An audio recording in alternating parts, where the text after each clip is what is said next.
আসসালামু আলাইকুম, welcome back to my channel. আশা করছি আপনারা সবাই খুব ভালো আছেন। আলহামদুলিল্লাহ, আমি আল্লাহর অশেষ রহমতে খুব ভালো আছি। তো আমরা সবাই গাড়ির মধ্যে বসে আছি। আপনারা কি বুঝতে পারছেন কোথায় যাচ্ছি আমরা? হ্যাঁ, আমরা বাংলাদেশে চলে যাচ্ছি।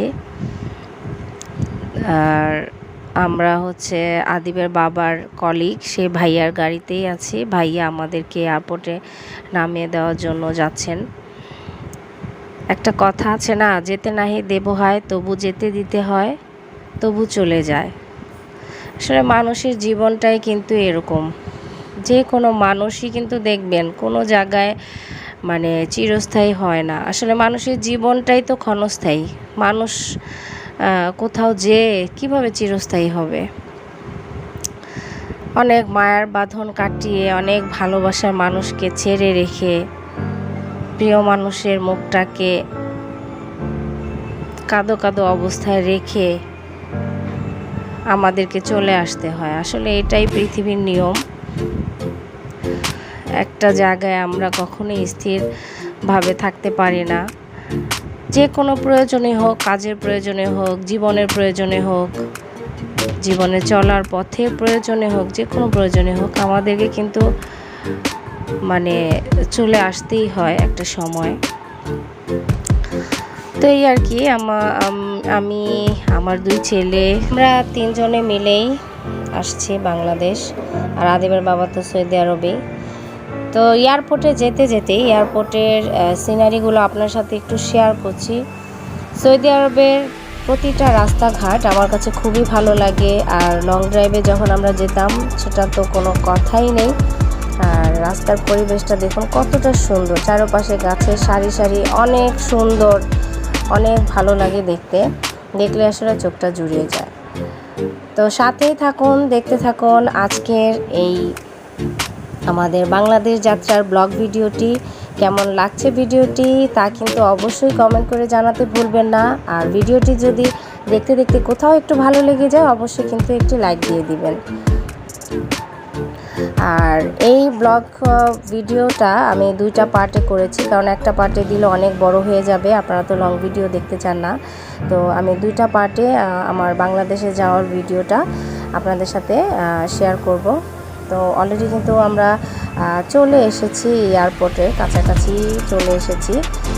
আর দেখতে থাকুন, সাথেই থাকুন।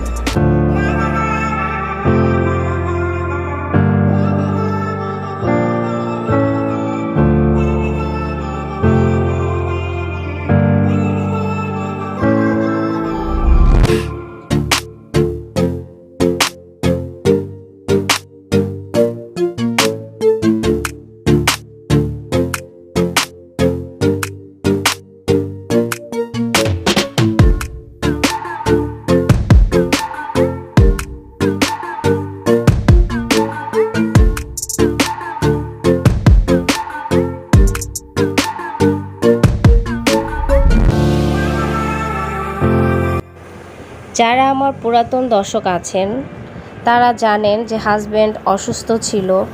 তো ওর শরীরটা কিন্তু এখনও ভালোভাবে পুরোপুরি ঠিক হয় নাই। কিন্তু আসলে কি করার, আমার ভিসার মেয়াদও আসলে শেষ হয়ে গিয়েছে, যার কারণে কিন্তু এখন চলে আসতে হয়েছে। তবে আগের থেকে হাজব্যান্ড এখন অনেকটা ভালো, অনেকটা রিকভারি করেছে, কিন্তু পুরোপুরিভাবে এখনও সুস্থ হয়নি। তো আমরা হচ্ছে বোর্ডিং পাসের জন্য এখানে চলে এসেছি। আমাদের বোর্ডিং পাসটা আসলে আগেই নেওয়া হয়ে গিয়েছিল, তারপরে তো এখানে চেকিং করতে হয়। তো এই জন্য এখানে আমরা সিরিয়ালে দাঁড়িয়ে আছি। আর বাচ্চারা তো আসলে যে কোনো জায়গায় যখন যায় তখন তাদের আনন্দ তো শেষ নেই। ছোট মানুষরা তো আসলে এত ইমোশনগুলো আসলে ওরা বুঝে না, কিন্তু ভাবছে যে নানা নানুর কাছে যাবে, বাংলাদেশে যাবে, এটা ওদের কাছে একটা খুবই আনন্দের ব্যাপার ছিল।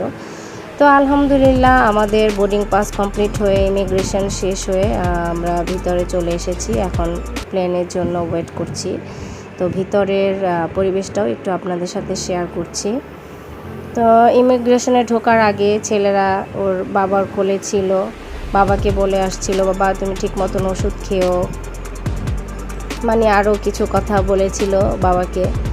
তো আসলে কি বলবো, আসলে একটা পরিবার একসাথে থাকা সেটা যে কত বরকতময়, মানে কত আনন্দের ব্যাপার এবং কত শান্তির ব্যাপার, এটা আসলে যারা একসাথে সবাই থাকেন পরিবারে সেটা আপনারা অবশ্যই উপলব্ধি করতে পারেন।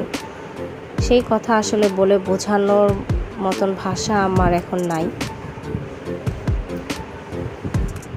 তো এই আর কি, সেটাই এখন যে প্রয়োজনের তাগিদেই চলে যেতে হয়।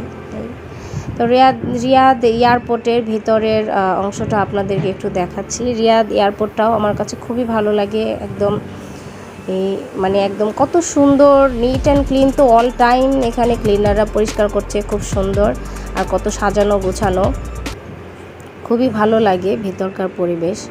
তো আমি বাচ্চাদেরকে সাথে নিয়ে একটু ঘোরাঘুরি করছিলাম, ওদেরকে দেখাচ্ছিলাম।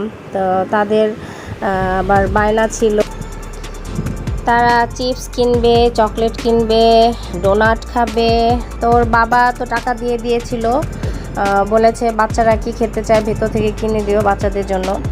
তো এটা বলেছে বাবা, এটা তো তারা শুনেছে। এখন তো আরও অস্থির, আম্মু চলো তাড়াতাড়ি চলো আমাদেরকে কিনে দাও। তো এই যে এখানে এয়ারপোর্টের ভিতরে যে শপ ছিল ওখানে আমি চলে এসেছি ওদেরকে মানে চকলেট বা চিপস যেটাই খায় সেটা মানে কিনে দেওয়ার জন্য। কিন্তু একটা ব্যাপার কি, এখানে প্রতিটা জিনিসে 3 ডবল দাম। আমরা এমনিতে আমাদের বাসার কাছাকাছি যে শপিং মলগুলো ছিল লোকাল, মানে এখানে যে দোকানগুলো ছিল ওখান থেকে যেই প্রাইসে কিনতাম, এখানে কিন্তু একদম 3 ডবল করে এক একটা জিনিসের দাম।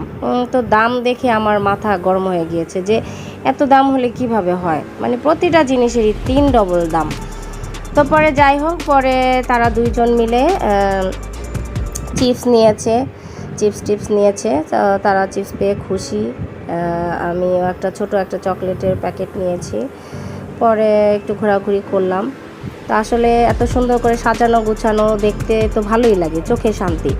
কিন্তু প্রতিটা জিনিসের যেই দাম, এমন দাম দিয়ে রাখা, পরে আসলে কেনার মানে এটা লাগে যে আমি যে জিনিসটা 5 টাকা দিয়ে কিনেছি সেই জিনিসটা কি কখনো ইচ্ছা হয় যে এটা আমি 20 টাকা দিয়ে কিনবো? তো এই অবস্থা আর কি। তো তারপরেও বাচ্চাদের জন্য একটু চিপস কিনে পরে বের হয়েছি। আর বের হয়ে আপনাদের সাথে রিয়াদ এয়ারপোর্টটা আর একটু শেয়ার করছি। দেখুন এই জায়গাটায় যে নিচের যেই জায়গাটা, এখান দিয়ে কিন্তু পানির ফোয়ারা আছে। তো হয়তো দিনের বেলা দেখে পানির ঝর্ণাগুলো সব বন্ধ করে রাখা। আমাদের ফ্লাইট ছিল কিন্তু গত শুক্রবার, অর্থাৎ 7 অক্টোবরের শুক্রবার দিন ছিল আমাদের ফ্লাইট, বিকাল 3টার দিকে ছিল। তো তখন ওই সময়টা হয়তো কয়টা যেন বাজে, হয়তো 1টা বা 1:30 এমনই হবে সময়।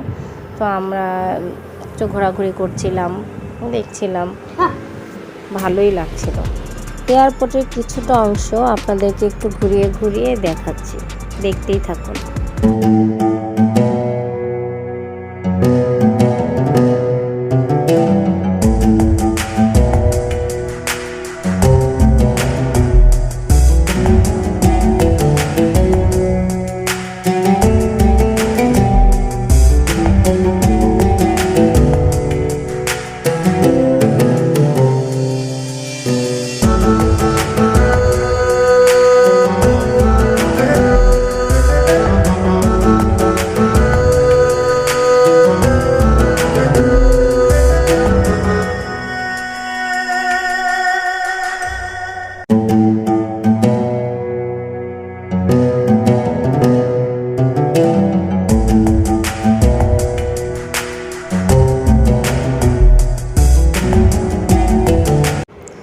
এখানে ডাঙ্কিন ডোনাটসের ছোট্ট একটা শপ ছিল। তো বাচ্চারা বায়না ধরেছে ডোনাট খাবে, দুইজনের জন্য 2 ধরনের ডোনাটস কিনে দিয়েছি। তো ডোনাটস পেয়ে তারা খুশি।